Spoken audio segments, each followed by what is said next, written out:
कृष्ण भक्ति की कविताएं लिखने के कारण कवि रस खान के नाम से प्रसिद्ध हुए। मुसलमान होते हुए भी कृष्ण भक्ति और उनके प्रेम की अविरल धारा प्रवाहित करने वाले रस खान के सवैये तो सचमुच रस के खान हैं। मानुस हो तो वही रस खाने, बसों ब्रज गोकुल गांव के द्वारन, जो पशु हो तो कहा बस मेरो, चरो नित नंद की धेनु मझारण। प्रस्तुत पंक्तियों में श्री रस खान जी ने मनुष्य और पशु हर जन्म में ब्रज भूमि में ही रहने की प्रार्थना की है। ऐसी क्या बात हुई जो कृष्ण की भक्ति रस में बहकर एक खान रस खान बन गया।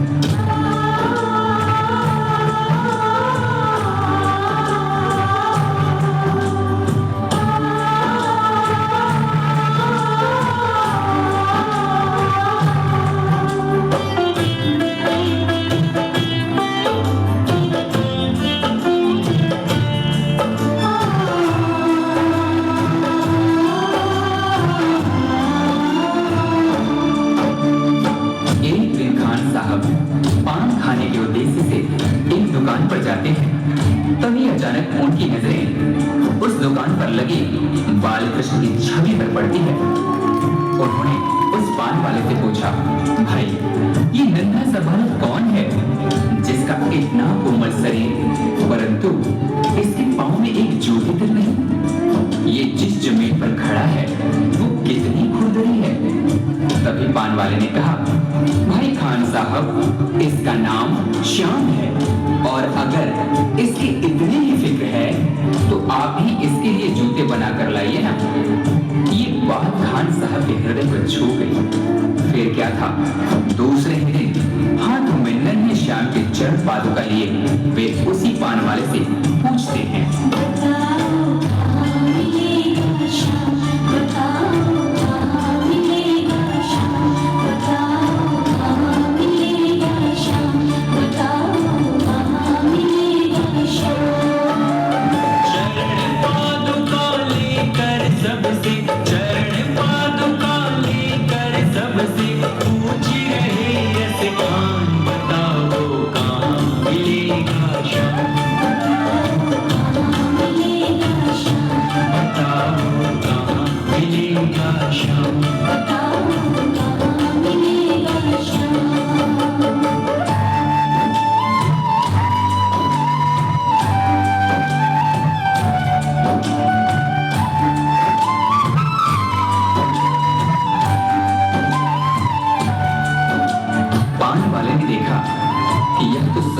चरण पादुका लेकर आ गया।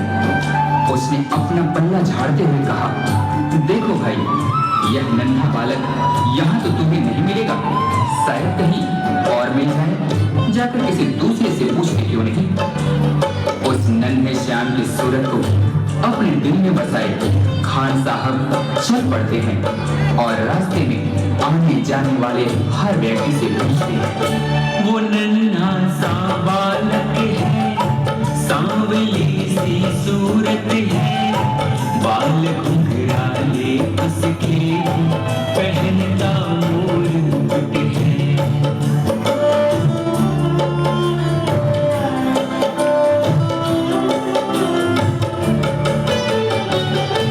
नैन उसके गजरारे, हाथ नन्हे से प्यारे, बांध पैजनियां पग में, बड़े दिलकश नजारे। घायल कर देती है दिल को, घायल कर देती है दिल को, उसकी एक मुस्कान, बताओ कहाँ मिलेगा श्याम, बताओ कहाँ मिलेगा श्याम, बताओ कहाँ मिलेगा श्याम।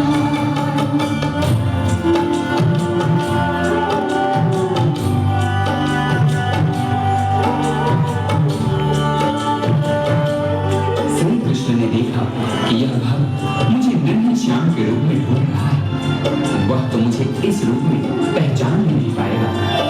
तभी भी एक साधारण व्यक्ति का रूप धारण कर खान जी के पास जाकर सारी बातों को सुनने के पश्चात उनसे कहते हैं, समझ में आया जिसका पता तू पूछ रहा है, वो है बांके बिहारी जिसे तू ढूंढ रहा है।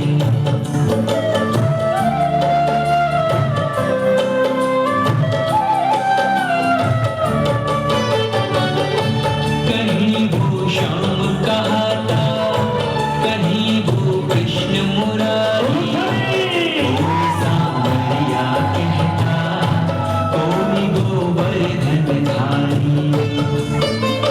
नाम हजारों ही है उसके, नाम हजारों ही है उसके, कई जगह में नाम बताओ कहाँ मिलेगा श्याम, बताओ कहाँ मिलेगा श्याम।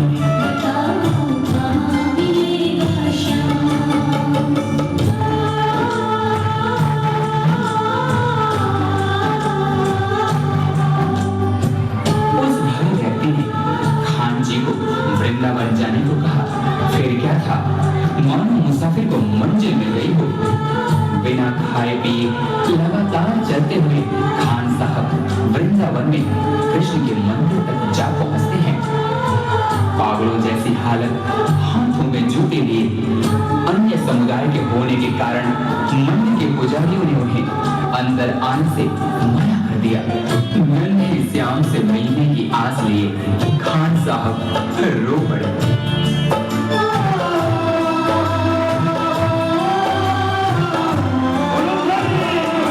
मुझे ना रोको भाई, मेरी समझो मजबूरी, शाम से मिलने दे दो, बहुत है काम जरूरी।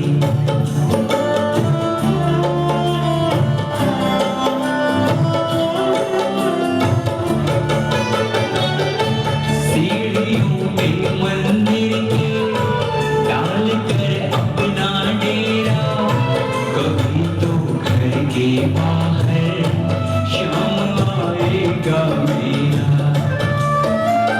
इंतजार करते करते ही, इंतजार करते करते ही सुबह से हो गई शाम, बताओ कहाँ मिलेगा शाम, बताओ कहाँ मिलेगा शाम।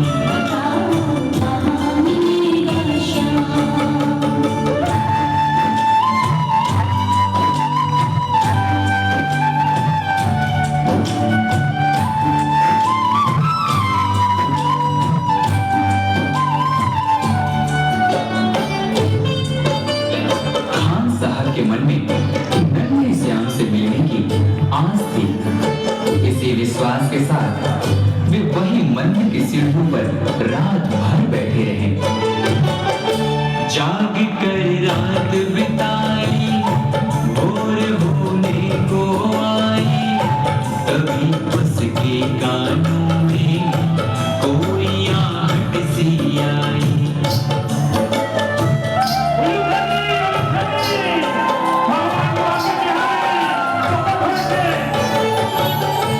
वो आगे पीछे देखे, वो देखे दाएं बाएं, वो चारों ओर देखे, नजर कोई ना आए। झुकी नजर तो कदमों में ही, झुकी नजर तो कदमों में ही, बैठा नन्हा श्याम, बताओ कहाँ मिलेगा श्याम, बताओ कहाँ मिलेगा श्याम।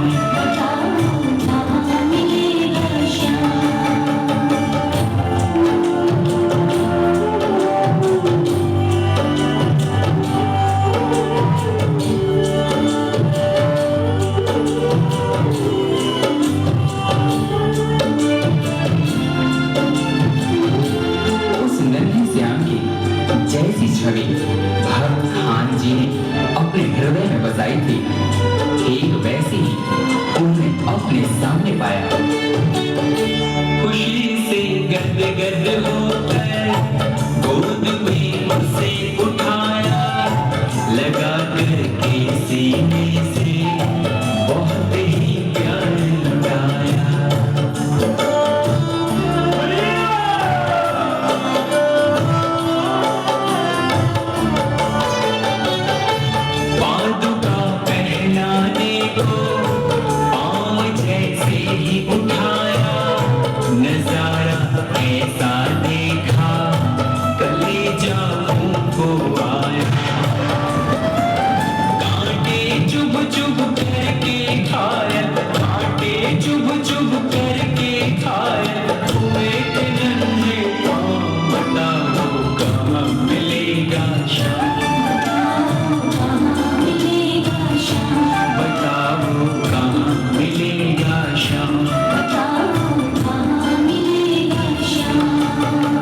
और भगवान का मिलन शायद ही देखने को मिले। जाकी रही भावना जैसी हरी मूरत देखी दिन वैसी। कन्हैया ने कहा, हे भक्त, आपने मुझे बाल रूप में खाली पांव देखा था उन पथरीली रास्तों पर, तभी तो मैं उसी अवस्था में आपसे मिलने के लिए गोकुल से वृंदावन पैदल गया। आपके हाथों से चरण पादुका पहन मुझे त्रिलोक की सारी खुशियां मिल गई। शाम की बातें सुनकर कभी वो हुआ दीवाना, कहा मुझको भी दे दो अपने चरणों में ठिकाना। तभी से खान जी श्याम नाम के भक्ति रस में ऐसे डूबे कि उन्हें रस खान के नाम से जाना गया। तो मालिक है दुनिया का ये मैंने जान लिया है, लिखूंगा पत्र तेरे ही आज से ठान लिया है। श्याम प्रेम रस बरसा सोनू, श्याम प्रेम रस बरसा सोनू, खान बनारस कान भाव के भूखे हैं भगवान।